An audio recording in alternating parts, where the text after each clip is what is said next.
بسم الله الرحمن الرحيم. الحمد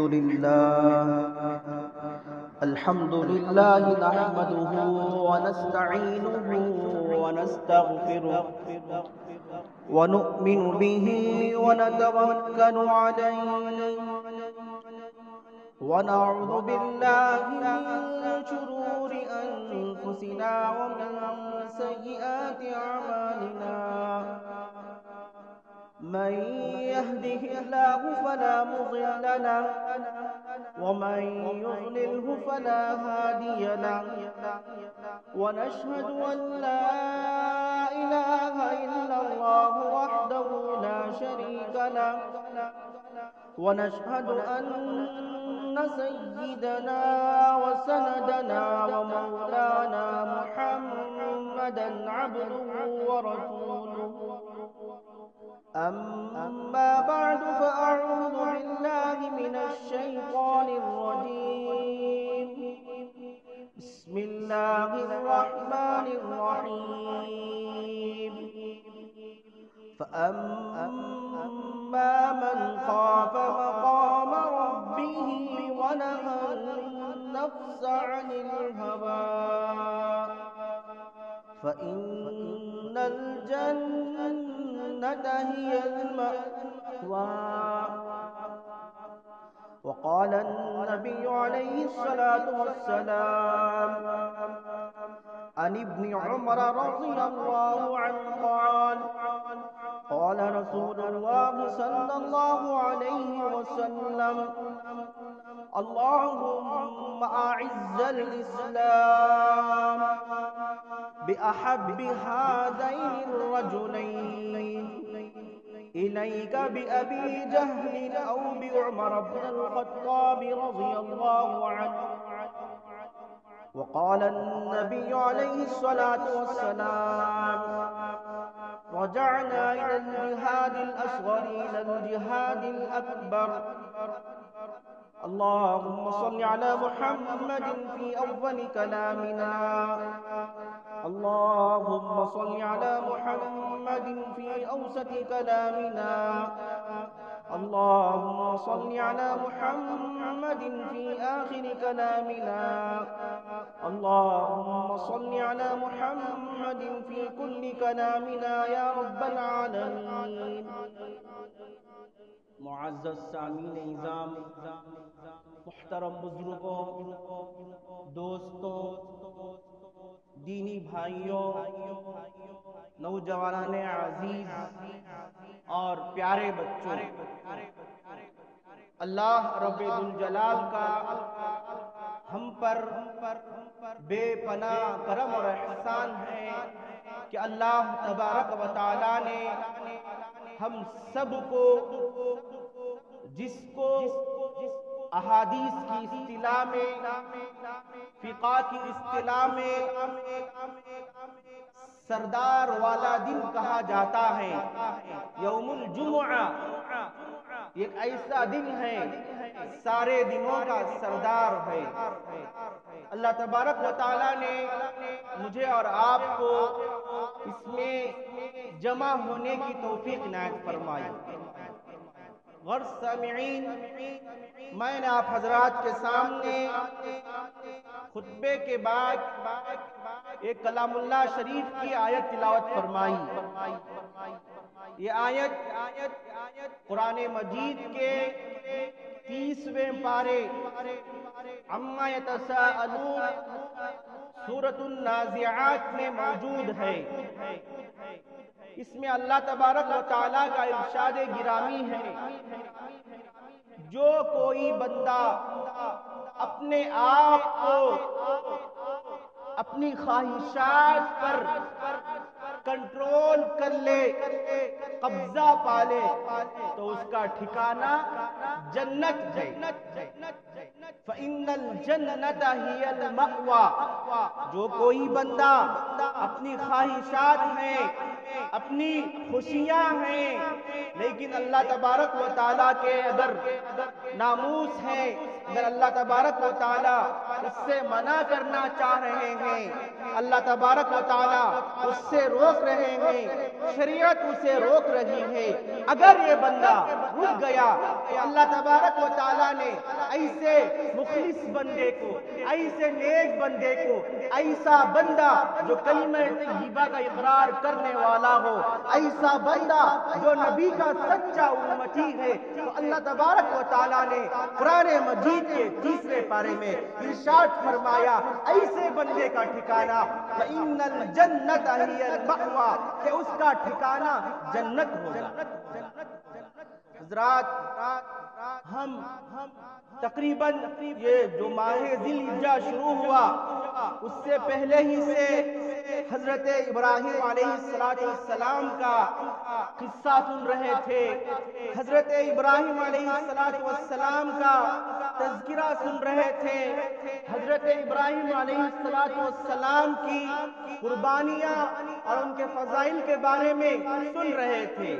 اب یہاں میں آپ ایک بات بتا دوں، حضرات صوفیہ اکرام فرماتے ہیں اللہ تبارک و تعالیٰ نے اگر اسماعیل علیہ السلام کو ذبح کر دیتا، جیسا کہ ہمارے سامنے حضرت ابراہیم اور حضرت اسماعیل علیہ السلام کی سیرت کا خلاصہ ہمارے سامنے ہے۔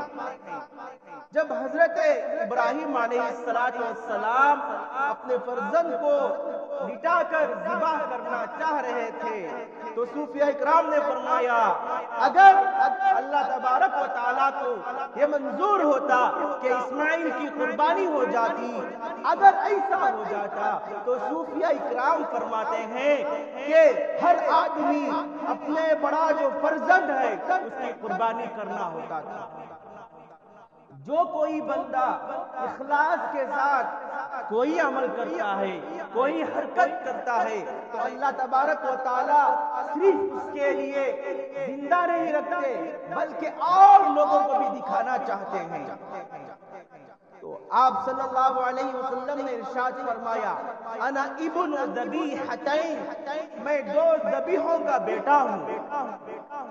آپ صلی اللہ علیہ وسلم نے فرمایا میرے جد امجد حضرت اسماعیل علیہ السلام کا، اور دوسرا میرے محترم بزرگوار پدر محترم کا میں ایک ذبیحہ بیٹا ہوں۔ وہ تفصیل اس طرح ہے، سماعت فرمائی۔ حضرت صوفیہ اکرام نے یہ بتایا اگر اسماعیل ذبح ہو جاتے تو میرے اور آپ کے آقا کے جو والد ہیں حضرت عبداللہ وہ بھی اس راہ میں، اللہ کی راہ میں ذبح کر دیے جاتے۔ وہ اس طرح ہے دوستو، اگر میرے اور آپ کے آقا کے والد ذبح کر دیے جاتے تو ساری دنیا بے رونق ہو جاتی، لیکن اللہ کو کوئی اور منظر دکھانا تھا، اس لیے اللہ تبارک و تعالیٰ نے اسماعیل علیہ السلام کے بجائے ایک دمبے کو بھیج کر جانوروں کی قربانی کی بنیاد ڈالی۔ حضرت عبداللہ کس طرح قربان ہو رہے تھے آپ سماعت فرمائیں۔ حضرت عبد المطلب آرام فرما رہے تھے، کوئی منادی، کوئی آواز دینے والا خواب میں آواز دے رہا ہے اے عبد المطلب اٹھو اور زمزم کا کنواں تلاش کرو۔ زمزم کا پانی ہم نے سنا تھا اسماعیل علیہ السلام کے اوپر جو حالات آئے تھے، حضرت جبرائیل علیہ السلام آ کر پر مارے جس کی وجہ سے پانی آیا، ایک طویل زمانہ گزر گیا تھا، کنواں بند ہو گیا تھا۔ ایسے وقت میں حضرت عبد المطلب کو خواب پڑ رہا ہے، کوئی بتانے والا یہ بتا رہا ہے اے عبد المطلب ماہ زمزم کا کنواں تلاش کرو۔ حضرت عبد المطلب جاتے ہیں، صبح کو تلاش کرتے ہیں، چاروں سب تلاش کیے لیکن حضرت عبد المطلب کو نظر نہیں آیا۔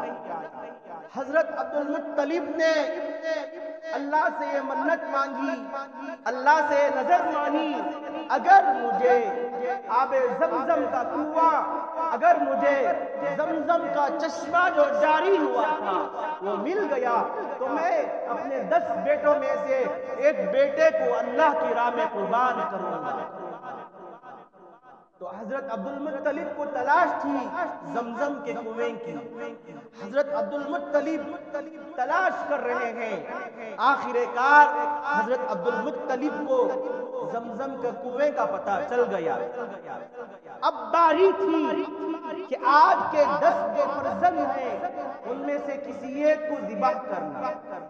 حضرت عبد المطلب نے سارے بیٹوں کو جمع فرمایا، 10 لڑکے تھے، سارے کے سارے آئے، ان میں سب سے زیادہ حسین خوبصورت جو تھے حضرت عبداللہ تھے۔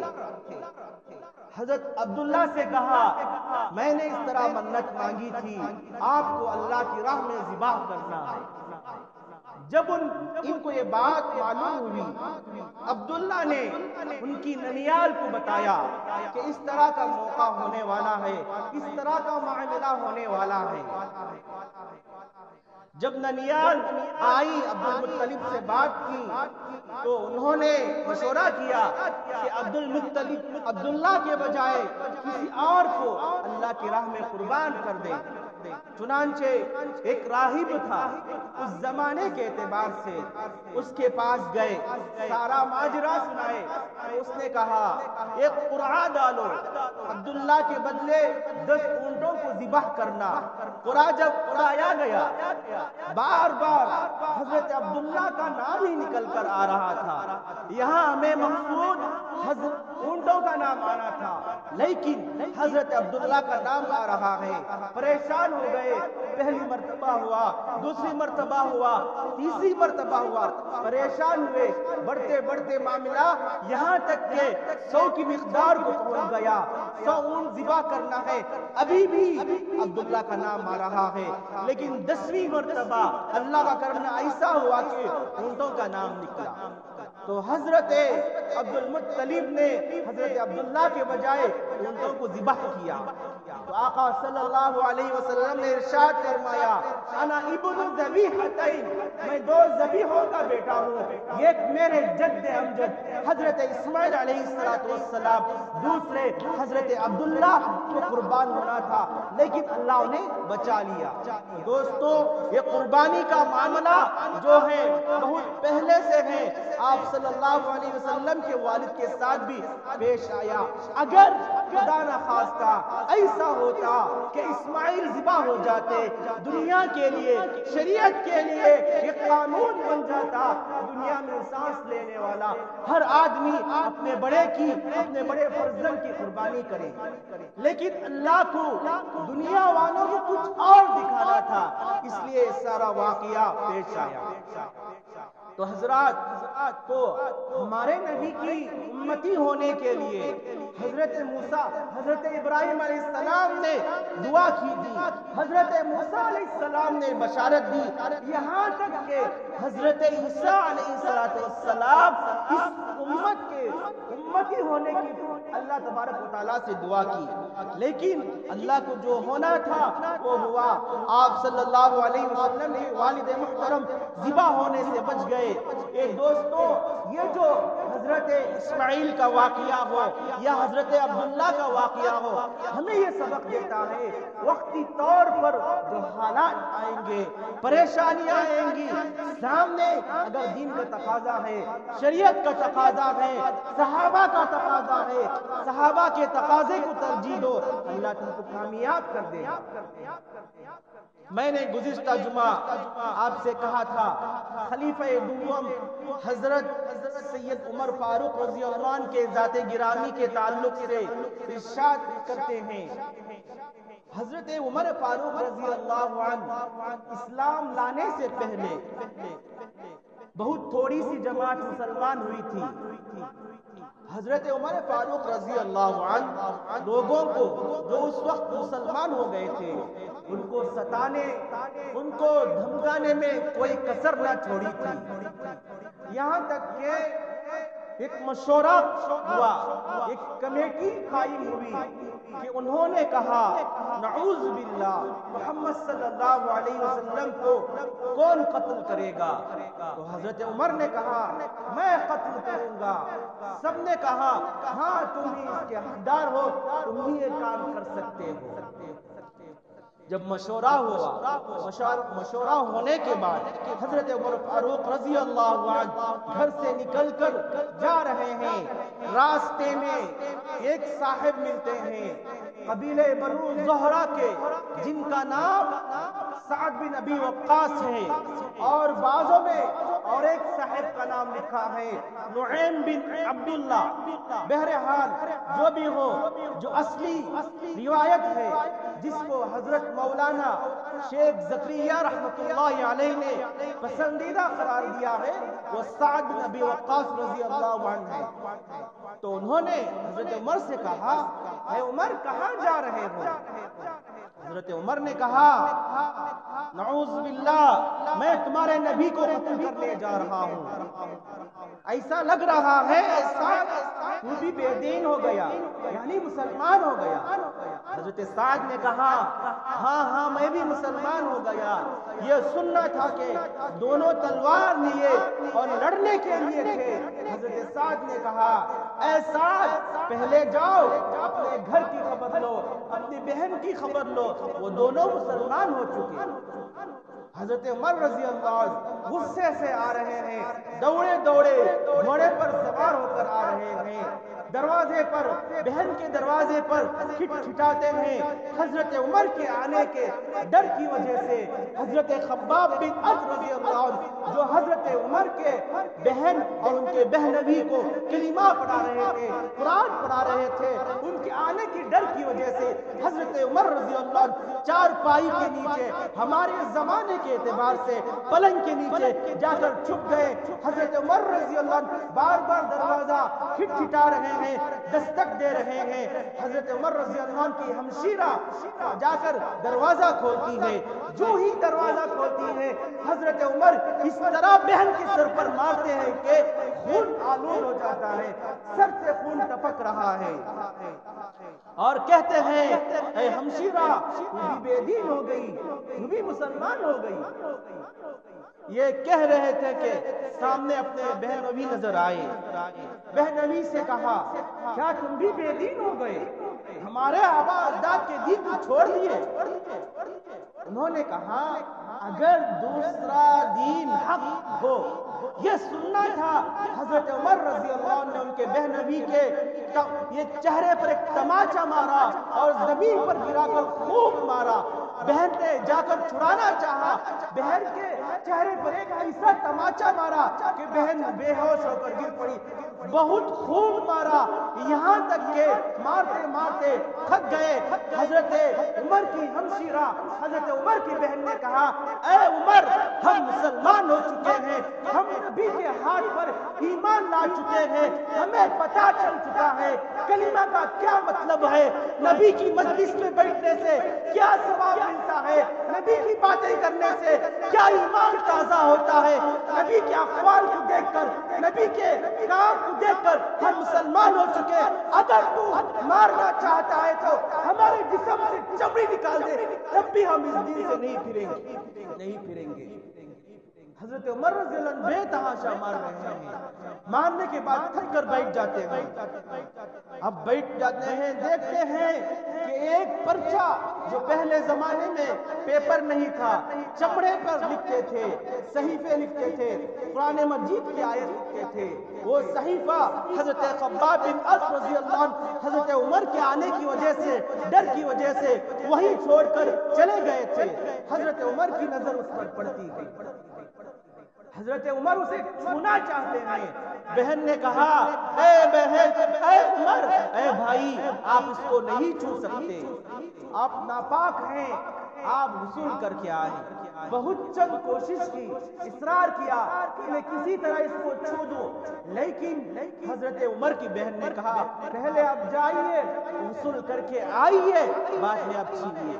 تو حضرت عمر رضی اللہ عنہ جاتے ہیں، غسل کر کر آتے ہیں، جب وہ پرچے کو لیتے ہیں، لے کر پڑھتے ہیں، اس میں یہ آیت لکھی تھی قرآن مجید کے 16ویں پارے میں سورہ طٰہٰ ہے، اس میں یہ آیت موجود ہے، انی انا اللہ لا الہ الا انا فاعبدنی واقم الصلاۃ لذکری۔ حضرت عمر یہ پڑھتے ہیں، دل کی دنیا بدل جاتی ہے۔ حضرت عمر کہتے ہیں اے بہنا مجھے نبی کے دربار میں لے چلو، میں بھی مسلمان ہونے کے لیے تیار ہو جاؤں گا۔ یہ کہنا تھا حضرت خباب بن عبد رضی اللہ عنہ جو وہاں چھپے تھے، وہ آئے اور کہا اے عمر رضی اللہ عنہ، اللہ کے نبی صلی اللہ علیہ وسلم پنچمبے کے دن، فارسی کا لفظ ہے پنچمبا، یعنی جمعرات کے دن تمہارے لیے دعا فرمائی، اللہم اعز الاسلام بأحب هذین الرجلین الیک بأبی جہل او بعمر بن الخطاب رضی اللہ عنہ۔ اے عمر، آپ صلی اللہ علیہ وسلم نے پنچمبے کے دن یہ دعا فرمائی تھی، اے اللہ ابو جہل کے ذریعے یا عمر بن خطاب کے ذریعے اسلام کو غلبہ عطا فرما۔ جب صبح ہوئی، حضرت عمر رضی اللہ عنہ آپ کی دربار عالی میں آ رہے ہیں، تلوار لے کر آ رہے ہیں، دوسرے صحابہ کھڑ گئے، کہیں ایسا نہ ہو کہ یہ آقا صلی اللہ علیہ وسلم کو کوئی تکلیف دے۔ دوسرے صحابہ تلوار نکال لیے، حضرت عمر آپ صلی اللہ علیہ وسلم کے پاس گئے، حضرت عمر جا کر کلمہ پڑھے، مسلمان ہو گئے۔ اللہ کے نبی صلی اللہ علیہ وسلم جس دن حضرت عمر فاروق رضی اللہ عنہ مسلمان ہوئے، اللہ کے نبی نے انہیں لقب عطا فرمایا فاروق۔ فاروق کے معنی آتے ہیں دو چیزوں میں حصہ تقسیم کرنے والا، صحیح راستہ کون سا ہے، غلط راستہ کون سا ہے۔ غرض دوستو، حضرت عمر رضی اللہ عنہ جو آقا کو قتل کرنے کے لیے نکلا تھا، آقا کی مجلس میں گیا، اللہ اس کے دل کی دنیا بدل دی۔ آج بھی دوستو ہمارے نبی کے ہم پر بہت سارے احسانات ہیں، نبی کے طریقے پر آؤ، رسول کے طریقے پر آؤ، شریعت کے طریقے پر آؤ، قرآن تعلیمات کی طرف آؤ، آپ کی زندگی بھی بدل جائے گی۔ جو شخص نبی کو قتل کرنے گیا تھا، اللہ اسے اسلام کی دولت سے مالا مال کیا۔ آپ بھی اگر صحیح معنی میں، صحیح طریقے میں نبی کے احکامات کی طرف آئیں گے، رسول کی تعلیمات کی طرف آئیں گے، اللہ آپ کی دل کی دنیا بھی بدل دیں گے۔ غرض دوستو، حضرت عمر فاروق رضی اللہ عنہ جب مسلمان ہو گئے، یہ مختصر سی جماعت تھی، کفار مکہ بہت سارے تھے۔ حضرت عمر فاروق رضی اللہ عنہ نے جا کر کعبے میں اعلان کیا، ہے کوئی جو مجھ سے مخاطبہ کرے، جو کوئی مجھ سے مقابلہ کرے، میں مسلمان ہو گیا، میں کلمہ پڑھتا ہوں۔ یہ بول رہا تھا کہ کفار کے جو دوسرے احباب تھے وہ آ کر حضرت عمر رضی اللہ عنہ کے اوپر وار کرنے لگے۔ ایک صاحب تھے سہل ابن وائل، وہ آئے، حضرت عمر رضی اللہ عنہ کو بچا کر لے گئے۔ جیسے ہی حضرت عمر فاروق رضی اللہ عنہ مسلمان ہوئے دوستو، اللہ تبارک و تعالیٰ نے مسلمانوں کو یہ کھلم کھلی آزادی دلوائی کے سب سے پہلے حضرت مسلمانوں نے کعبے میں جا کر نماز پڑھی۔ حضرت عبداللہ بن معیم رضی اللہ عنہ فرماتے ہیں حضرت عمر رضی اللہ عنہ کا مسلمان ہو جانا گویا کہ مسلمانوں کی فتح تھی، اور ان کا ہجرت کرنا مسلمانوں کے لیے مدد تھی، اور ان کی خلافت جو تھی مسلمانوں کے لیے رحمت تھی۔ اللہ تبارک و تعالی جب یہ حضرت عمر رضی اللہ عنہ اسلام لانے سے پہلے کی زندگی کو سوچا کرتے تو روتے تھے میرے پیارے دوستو۔ حضرت عمر رضی اللہ عنہ اسلام لانے سے پہلے ایک معمولی اون چرواہے کے بیٹے تھے، کبھی صحابہ کے ساتھ راستے سے گزر جاتے تو بیٹھ کر رونے لگتے، تو روتے تو صحابہ عرض کرتے اے عمر کیوں رو رہے ہو؟ عمر نے کہا ایک زمانہ تھا میں ایسی چلچلاتی دھوپ میں، سخت دھوپ ہے، ایسی حالت میں میں اونٹوں کو اس راستے سے چرواتا تھا، اگر میں تھک کر بیٹھ جاتا میرا باپ مجھے مارتا اور کہتا لے کر چلو۔ آج اللہ نے مجھے بہت بڑی دولت عطا فرمائی کر کے حضرت عمر رضی اللہ عنہ یاد کر کے روتے تھے۔ ایک وقت ایسا آیا دوستو، اللہ تعالیٰ نے حضرت عمر بن خطاب رضی اللہ عنہ سے بہت سارا کام لیا، بہت سارے علاقے فتح ہو گئے۔ اب ہم آپ کی سیرت کی طرف آئیں گے۔ حضرت عمر بن خطاب رضی اللہ عنہ، میں واقعے کو سمیٹتے ہوئے وقت کی کم دامنی کی وجہ سے مختصر سے الفاظ میں یہ کہہ رہا ہوں دوستو، حضرت عمر رضی اللہ عنہ کو اللہ تبارک و تعالیٰ نے بہت بڑی شان و شوکت عطا فرمائی۔ ایک وقت ایسا تھا 22 لاکھ مربع میل حضرت عمر رضی اللہ عنہ کی حکومت تھی۔ حضرت عمر رضی اللہ عنہ کے قول کو مانا جاتا تھا۔ حضرت عمر رضی اللہ عنہ کا جو حکم صادر ہوتا 22 لاکھ مربع میل حضرت عمر رضی اللہ عنہ کے قول کو مانا جاتا۔ ایک سپاہی قیصر سے آتا ہے کہ دیکھتا ہے کافر ہے، حضرت عمر بہت سارا جاہ و مال ہونے کے باوجود ایک معمولی سے فقیرانہ لباس پہن کر، تنگ کپڑے پہن کر، مزدور کی طرح اینٹ لگا کر آرام فرما رہے ہیں۔ وہ آدمی حضرت عمر رضی اللہ عنہ کو دیکھتا ہے اور دیکھ کر مدینہ منورہ آ کر اسلام سے آراستہ ہو جاتا ہے۔ دوستو، جب بیت المقدس فتح ہوا تو حضرت عمر بن خطاب رضی اللہ عنہ بیت المقدس تشریف لے جا رہے تھے۔ یہ تفصیلی واقعہ ہے، میں شارٹ کٹ سے عرض کر رہا ہوں۔ کبھی آپ کے خادم ان پر سوار ہوتے، کبھی حضرت عمر کی باری تھی۔ جب مین جگہ بیت المقدس پر پہنچنا تھا، جانا تھا، ایسا وقت تھا کہ حضرت عمر کا خادم ان پر سوار تھا۔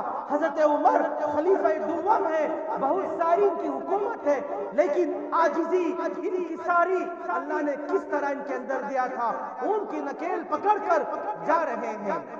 لوگوں نے دیکھا کہ اونٹ پر جو بیٹھنے والا ہے وہ ہوگا خلیفہ، لیکن ماجرا کوئی اور تھا، یا حضرت عمر رضی اللہ عنہ۔ جب وہ بیت المقدس کی طرف حضرت عمر بن خطاب رضی اللہ عنہ جا رہے تھے، میرے دوستو، ہمارے مسلمانوں کی تاریخ کو سمجھیے۔ ان کے جسم پر، حضرت عمر کے جسم پر جو کپڑا پہنے ہوئے تھے 24 پیون لگے ہوئے تھے، جگہ جگہ سلے ہوئے تھے۔ اللہ نے یہ شان و شوکت حضرت عمر رضی اللہ عنہ کو عطا کی۔ جب اللہ نے حضرت عمر رضی اللہ عنہ کو اتنی بڑی دولت عطا کر دی، آپ ایک جگہ مدینے میں چکر لگا رہے تھے کہ دیکھیں کسی کی کوئی طلب ہوگی، تو حضرت عمر رضی اللہ عنہ نے دیکھا کہ ایک صاحب کے گھر سے بچے کی رونے کی آواز آ رہی ہے۔ حضرت عمر رضی اللہ عنہ کے والد صاحب کو صبح میں بلا کر پوچھتے ہیں کیا ماجرا ہے، کیا قصہ ہے؟ اے عمر خطاب رضی اللہ عنہ، آپ نے کہا تھا کہ بچوں کو ایک مدت ہونے کے بعد دودھ چھڑا دیا جائے اور ان کے لیے وظیفہ مقرر ہوتا ہے۔ حضرت عمر رضی اللہ عنہ بات بھول گئے تھے۔ حضرت عمر رضی اللہ عنہ اس وقت اپنے آپ کو بے تحاشا برا بھلا کہا، اس وقت سے اعلان صادر کر دیا کہ چھوٹے بچے جو ہوتے ہیں ان کے لیے بیت المال سے وظیفہ مقرر کر دیا جائے۔ آج بھی دوستو حضرت عمر رضی اللہ عنہ کا یہ صادر کردہ عمل برطانیہ میں اور بعض علاقوں میں صادر ہے کہ چھوٹے جو بچے ہوتے ہیں ان کے لیے بیت المال سے وظیفہ مقرر ہوتا ہے۔ آقا صلی اللہ علیہ وسلم نے ارشاد فرمایا، عن عقبۃ بن نافع رضی اللہ عنہ قال رسول اللہ صلی اللہ علیہ وسلم لو کان بعدی نبی لکان عمر۔ حضرت عقبہ بن نافع رضی اللہ عنہ سے روایت ہے، رسول صلی اللہ علیہ وسلم نے ارشاد فرمایا اگر میرے بعد کوئی نبی ہوتا وہ عمر نبی ہوتا۔ اللہ نے حضرت عمر کو یہ لقب، یہ مرتبہ کیسے دیا دوستو؟ حضرت عمر کی زندگی کو آپ دیکھیں، اسلام لانے سے پہلے ان کی زندگی کیسی تھی، اسلام میں آنے کے بعد یہ مقام، یہ مرتبہ اللہ نے حضرت عمر رضی اللہ عنہ کو دیا۔ اور حضرت عمر کے موافق اللہ تبارک و تعالیٰ نے قرآن مجید آیات نازل فرمائی۔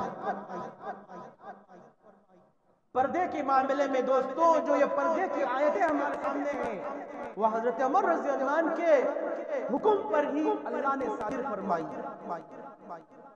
اسلام سے پہلے ابھی پردے کا حکم نازل نہیں ہوا تھا۔ حضرت عمر خطاب رضی اللہ عنہ دیکھتے تھے کہ ازواج مطہرات رفع حاجت کے لیے، فارغ ہونے کے لیے اپنے گھروں سے باہر نکل کر کہیں دور جا کر رفع حاجت کرتی ہے۔ اس سے جب عورت گھر سے باہر نکلتی ہے تو چھیڑچھانی کا اندیشہ ہوتا ہے۔ تو حضرت عمر نے اسی وقت سے سوچ لیا تھا، اللہ کے نبی سے عرض کیا، اے اللہ کے نبی عورتوں کے لیے کوئی انتظام کیجئے۔ حضرت عمر کی یہ سوچ تھی۔ ایک دفعہ حضرت سودا رضی اللہ عنہ رفع حاجت کے لیے نکلی۔ حضرت عمر رضی اللہ عنہ نے کہا، اے سودا ہم نے تم کو پہچان لیا۔ حضرت سودا کے دل پر یہ حالت بہت ناگزیر گزری۔ انہوں نے آ کر آپ صلی اللہ علیہ وسلم سے عرض کیا۔ اللہ نے آپ صلی اللہ علیہ وسلم کے حکم پر حضرت عمر رضی اللہ عنہ کی جو شان تھی، جو ان کی سوچ تھی، ان کے مطابق آیت پردہ نازل فرمائی۔ اور جب بدر کا معاملہ واقعہ پیش آیا تو حضرت ابو بکر صدیق رضی اللہ عنہ یہ چاہتے تھے کہ جو قیدی ہیں ان سے فدیہ لے کر چھوڑ دیا جائے، کیونکہ اصحاب بدرین کے جو قیدی تھے ان میں بہت سارے مکے کے قریش بھی تھے، بہت سارے خاندان والے بھی تھے، حضرت عمر کے خاندان والے بھی تھے، حضرت ابو بکر کے خاندان والے بھی تھے۔ حضرت ابو بکر نے کہا ہم قیدیوں کو فدیہ لے کر ٹیکس لے کر ان کو چھوڑ دیں، لیکن حضرت عمر نے کہا نہیں نہیں ایسا نہ کرے، جو قیدی بن کر آئے ان کا قتل کر دیا جائے، ان کو چھوڑ دے۔ یہاں تک کہ یہ کہنا تھا حضرت جبرائیل علیہ السلام آیت اللہ کے نبی صلی اللہ علیہ وسلم کے پاس قیدیوں کے سلسلے میں جو آیتیں تھی وہ لے کر پہنچ جاتی ہیں۔ اور حضرت عمر رضی اللہ عنہ نے کہا مقام ابراہیم کو نماز پڑھنے کی جگہ بنائی جائے۔ اللہ نے 3 جگہ میں حضرت عمر رضی اللہ عنہ کے سوچ پر، ان کے حکم پر آیت پردہ نازل فرمائی، مقام ابراہیم کو نماز پڑھنے کی جگہ بنائی، اور قیدیوں کے سلسلے میں اللہ نے حضرت عمر کے موافق یہ آیت پردہ نازل فرمائی۔ غرض دوستوں ٹائم بہت مختصر ہے۔ حضرت عمر رضی اللہ عنہ اللہ نے بہت سارا ان کو مال دیا تھا، دولت دیا تھا، اس کے باوجود بھی ایک سادہ سا لباس پہن کر اپنا جو وظیفہ ہوتا ہے بیت المال سے لیتے تھے، بیت المال سے لے کر حضرت عمر رضی اللہ عنہ اپنی زندگی کا گزارا کرتے تھے۔ حضرت عمر کی سیرت سے ہمیں یہ سبق ملتا ہے، ہمارے خلیفہ، ہمارے صحابہ، ہمارے آبا و اجداد دنیا میں کس طرح رہ کر گئے، اپنے آپ کو بھوکا رہ سکتے تھے لیکن دوسروں کو بھوکا نہیں رکھ سکتے تھے۔ ہمارے رشتہ دار ہیں، ہمارے غریب بھائی ہیں، یتیم بھائی ہیں، محتاج بھائی ہیں، رشتہ دار ہیں، ان کے لیے سوچا کرتے تھے۔ حضرت عمر کی سیرت بہت لمبی ہے دوستو۔ میں حضرت عمر کا جو مشہور واقعہ ہے، مدینے میں جب آپ ہجرت کر رہے تھے، چکر لگا رہے تھے، بیٹی کا دودھ میں پانی ملانے کا واقعہ انشاءاللہ ایک محرم سے پہلے آپ کو میں سنانے کی کوشش کروں گا۔ حضرت عمر رضی اللہ عنہ کو کس نے قتل کیا، انشاءاللہ آپ کے سامنے یہ بات بھی رکھی جائے گی۔ اس سے پہلے دوستو آپ کو میں داماد رسول حضرت عثمان بن عفان رضی اللہ عنہ کی ایک بات بتا کر اپنی الحمدللہ نحمدہ ونستعینہ ونستغفرہ ونؤمن به ونتوکل علیہ ونعوذ باللہ من شرور انفسنا ومن سیئات اعمالنا من يهده الله فلا مضل له ومن يضلله فلا هادي له ونشهد أن لا إله إلا الله وحده لا شريك له ونشهد أن سيدنا وسندنا ومولانا محمدا عبده ورسوله أما بعد فأعوذ بالله من الشيطان الرجيم بسم الله الرحمن الرحيم ان کی مدد کرے، ان کے کام میں فأما چاہے، من خاف مقام ربه ونهى النفس عن نبی صلی اللہ علیہ وسلم نے ہمیں تعلیم دی ہے کہ ایک دوسرے کے درد کو سمجھنے والا ہی هي مسلمان ہے۔ آمین وآخر دعوانا الحمدللہ رب العالمین۔ وقال النبي عليه الصلاة والسلام عن ابن عمر رضي الله عنه قال قال رسول الله صلى الله عليه وسلم